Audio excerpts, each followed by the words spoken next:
রাষ্ট্র পরিচালনার জন্য আপনাকে দুটো জিনিস লাগবে, একটা হচ্ছে প্রেম আর একটা হচ্ছে ভয়। অর্থাৎ ভালোবাসা এবং ভয়ের সংমিশ্রণে আপনাকে রাষ্ট্র শাসন করতে হবে। আমাদের সবাইকে মাথা ঠান্ডা রাখতে হবে। প্রফেসর, আপনি কি ভাবতে পারেন, প্রফেসর ইউনূস ধরেন, হাইপোথেটিক্যালি ধরে নিলাম, প্রফেসর ইউনূস কালকে বললো যে আমি আর পারছি না, টায়ার্ড, তাহলে বাংলাদেশে এই পরিস্থিতিতে কে হাল ধরবে? নানানভাবে অনেক ধরনের আন্দোলন দাবি দেওয়া উঠে আসছে এবং বেশিরভাগ আন্দোলন দাবি দেওয়া আমরা দেখতে পাচ্ছি শিক্ষক শিক্ষার্থীদেরকে ঘিরে কিংবা বিশ্ববিদ্যালয় কেন্দ্রিক আসলে আন্দোলনগুলো হচ্ছে। সেটার পেছনেও কি আসলে কেউ না কেউ মদত দিচ্ছে? এখানে কিন্তু একটা উভয় সংকট। আজকে যদি ধরেন ছাত্রদেরকে বাধা দেওয়া না হতো তাহলে কি হতো, তারা কিন্তু এসে যমুনায় বসে যেত, যমুনা ঘেরাও করে তারা সেখানে অবস্থান নিত। তখন আমরা কি বলতাম? আমরা বলতাম যে যমুনা নিষিদ্ধ করা হয়েছে, সরকার এখানে ফেল করে গেছে, ছাত্ররা এখানে ঘেরাও করে রেখেছে, পুলিশ এখানে অকার্যকর হয়ে আছে, এই কথাগুলো আমরা বলতাম। এখন সংকটটার রুটটা কোথায়? প্রফেসর ইউনূসের সাথে যখন আমাদের প্রথম মিটিং হচ্ছিল তখন মানে ওনার কাছে আমরা একটা প্রস্তাব দিয়েছিলাম, যেটা হয়তো রাজনৈতিক দল আকারে শুনতে খারাপ শোনা যাবে। আমরা বলেছিলাম যে এরকম একটা সিচুয়েশনে আপনি একটা ইমার্জেন্সি ডিক্লেয়ার করেন, অন্তত 3 মাস বা 6 মাসের একটা ইমার্জেন্সি দিতে পারেন। কারণ আপনি দেখেন একটা বিরাট গণ অভ্যুত্থানের পরে এটাকে একটা স্বাভাবিক পর্যায়ে নিয়ে আসার যে একটা প্রসেস, সেই প্রসেসটা এখানে কিন্তু একটা ইউনাইটেড এফোর্ট এখানে দেওয়া হয় নাই।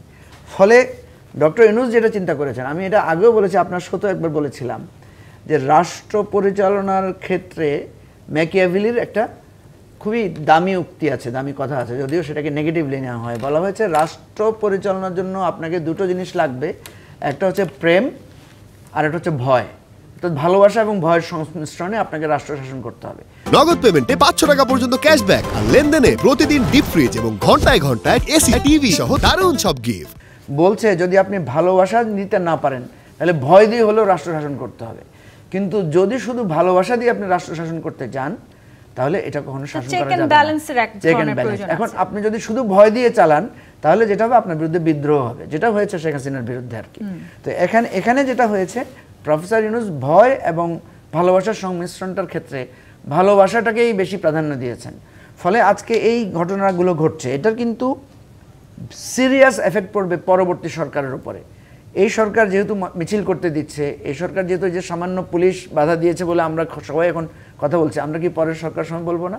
পরের সরকারের সময় তো গরম পানি মারলে আমরা নিশ্চয়ই চুপ থাকবো না, আমরা তো বলবো গরম পানি কেন মারছেন।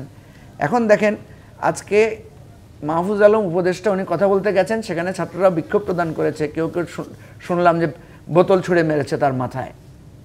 বিষয়টা হচ্ছে এই জিনিসগুলো পলিটিক্যাল গভর্নমেন্ট যতটুকু ভালোভাবে হ্যান্ডেল করতে পারে, এখানে তো উভয় পক্ষই একটা আন্দোলনকামী শক্তি আকারে এসেছে। কিছুদিন আগে হয়তো দেখবেন যে উভয় পক্ষ এক জায়গাতেই ছিল, এখন কিন্তু দুই পক্ষ মুখোমুখি অবস্থানে এসেছে। এই দ্বিধা মাঝখানে আসলে যে বৈষম্য তৈরি হচ্ছে, এই জন্য কথা হচ্ছে আমাদের সবাইকে মাথা ঠান্ডা রাখতে হবে। প্রফেসর, আপনি কি ভাবতে পারেন, প্রফেসর ইউনূস ধরেন, হাইপোথেটিক্যালি ধরে নিলাম, প্রফেসর ইউনূস কালকে বললো যে আমি আর পারছি না, টায়ার্ড, তাহলে বাংলাদেশে এই পরিস্থিতিতে কে হাল ধরবে? আচ্ছা, আমরা তো শুনেছি যে যখন গণ অভ্যুত্থানের পরে বিএনপি সিনিয়র দল হিসাবে বিএনপিকে তো ডাকা হয়েছিল, তারা তো সরকার গঠনের বা একটা জাতীয় সরকার গঠনের উদ্যোগটা নেয় নাই।